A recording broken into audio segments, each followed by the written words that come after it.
Since the 9/11 collapse of Hillary Clinton, millions of people have watched videos on the body double phenomenon.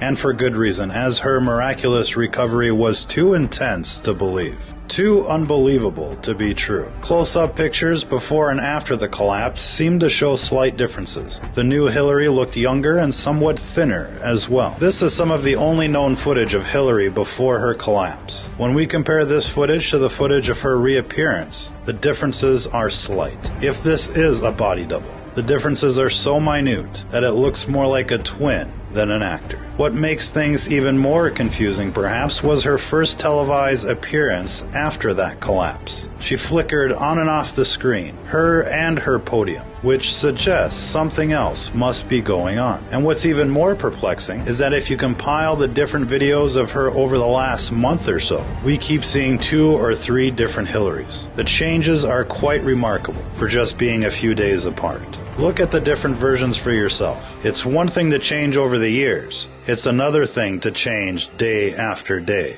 We've prepared a few different mini documentaries to help explain why people are seeing what they're seeing. And as time goes on, you'll understand that what you're seeing isn't a body double. It's more like Frankenstein's twin. Modern technology is far beyond where most people think it is. They can create a hologram and then project it anywhere in the world in real time. So this is what I look like as a hologram. In real time, they could change my voice, change my clothes, they could even multiply me. They say the possibilities are endless. What other applications do you see for this technology? Education, military, politics. It can be applied across the board. LED technology has improved so much that you can, in fact, today project a hologram in daytime without the need for darkened spaces. But this wasn't the first time a hologram performed on stage. You just heard the mainstream media report that this technology can be used in broad daylight and for politics. As for this footage here, this isn't compression error. This isn't some kind of bandwidth glitch. This has to do with what's referred to as chroma key layering. When you can see straight through the person and see the layer behind them, that's a chroma key error. And so if this is fake, then the implications here are huge. Right now we're standing inside Light Stage 6, which is our lab's largest device. This is the future of movies. What was once filmed on a soundstage is now shot on a light stage. This surreal laboratory is the brainchild of Paul Debevic. He heads up USC's Institute for Creative Technologies, and he's reinventing the way movies are made by digitally cloning actors. We want to create that perfect digital puppet that has every skin pore, fine crease, and the ability for any little twitch or bulge or buckle of skin that the real person would have had. More than 6,000 computer-controlled LEDs and 50 cameras capture every nuance. The key to creating believable virtual humans is how the computer measures both the light reflecting off the surface of the skin and the light penetrating beneath it. That raises a really interesting question, because if all that information is stored, eventually you could actually make a film with an actor who's no longer alive. Hopefully they can never do that without TV news anchors. It's really scary. Yeah, well. Research has been underway for many years in biological synthesis, that is, artificial life forms. And according to High Intelligence, a stunning breakthrough took place in Russia some years ago.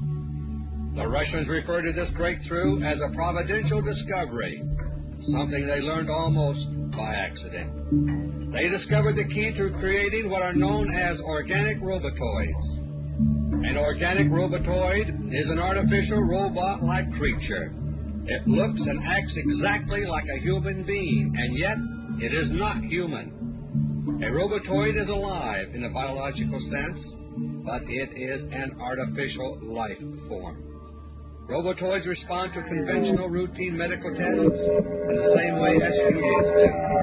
They eat, they drink, they breathe, they bleed if cut, and they can be killed. Robotoids can also think, but they think only in the sense that a computer thinks. Like any other computer, the brain of a robotoid has to be programmed for each assignment it is given. But unlike many electronic computers, the biological computer brain of a robotoid possesses an enormous memory. As a result, robotoids can be programmed to communicate and think in such complex patterns that they act human. Organic robotoids are remarkable creatures, but they have many drawbacks. They don't grow or reproduce, but must be manufactured one by one in the desired form. They also have a very limited lifespan, measured in months or even weeks, depending upon how they are utilized. This is due to the fact that their metabolism, while it resembles that of humans, is very inefficient. A robotoid can be manufactured on very short notice, a matter of hours. But after a few weeks or months, it suddenly begins to degenerate physically and mentally. When that takes place, the robotoid has to be removed from service and disposed of. To extend its useful life as much as possible, a robotoid is customarily cooled down to slow its metabolism between assignments. Organic robotoids are extremely expensive, troublesome creatures to produce and utilize. And robotoid capabilities do not exceed those of human beings. All they can really do is simulate human beings. But my friends, for intelligence purposes, that's all they have to do. To produce an organic robotoid, it is necessary to have a pattern to go by. The pattern required is that of genetic coding, taken from a few cells from the body of a human being. In this respect, the Russian technique sounds like cloning, but the technique itself is totally unrelated to genuine cloning. A robotoid is produced within a matter of hours, and it simulates the human donor at his current age. Like any man-made copy of anything, a robotoid is never a perfect copy of the human that is to be simulated. There's always small discrepancies in appearance and behavior, but these are seldom great enough to arouse any suspicion. The Hillary on the left appeared just before her 9/11 collapse. The Hillary on the right was her first appearance after that collapse. Why so many different looking Hillarys? Thank you. The white-haired man in the center is a synthetic person. Our first clue is his rate of blinking. He is blinking so fast that it is comparable to REM sleep, rapid eye movement. Whenever you insert a DVD into the drive bay or you plug in a USB drive, you'll notice a blinking light as the computer reads the data. Fast blinking means data reading or transmission.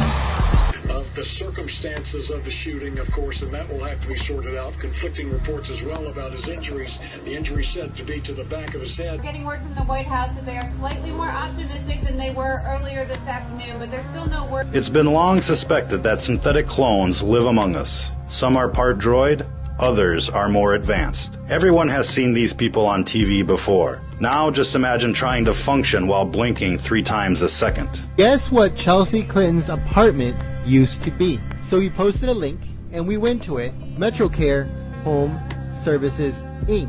The address, which is Chelsea Clinton's address, to the point. 21 East 26th, 4th floor, New York, New York. And there is only one apartment per floor in the building. The yellow pages, the New York yellow pages, this is kind of crazy. It says the name again, and it says open now, open 24 hours. It gives the address and the phone number. So it turns out Chelsea's apartment isn't what we think it is. It's an elite cloning center paid for by the Clinton Foundation.